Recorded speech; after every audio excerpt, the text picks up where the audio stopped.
হ্যাঁ এভরিওয়ান, আজকে আমরা ESP32 সম্পর্কে জানব। মোর স্পেসিফিক্যালি ESP32 ডেপকিট V1। এটা একটা মাইক্রো কন্ট্রোলার। এটার অ্যানাটমি করলে প্রথমেই আসছে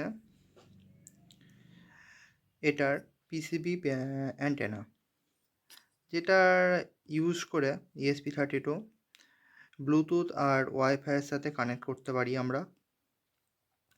দেন এই হার্ড সিলটার মধ্যে আছে এটার মেন প্রসেসর, যেটাকে বলা হচ্ছে ESP32 DOWD। এটাকে যে কোম্পানিটা তৈরি করে সেটার নাম এসপ্রেসিভ, চায়না বেস একটা কোম্পানি। দেন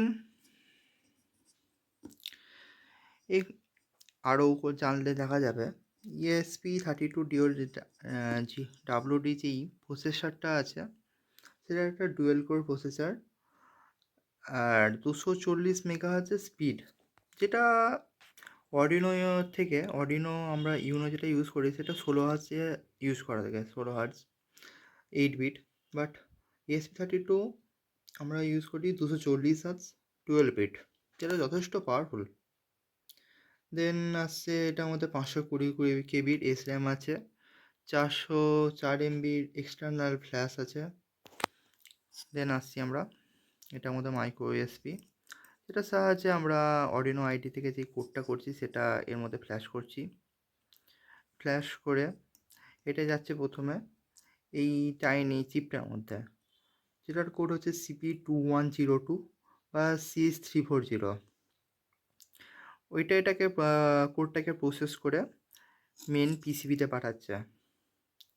দেন আমরা আসছি এটা একটা 3.3 volt voltage controller, voltage regulator যেটা আমরা ESP32তে 3.3 ভোল্টের থেকে বেশি ভোল্টেজ দিতে পারবো না।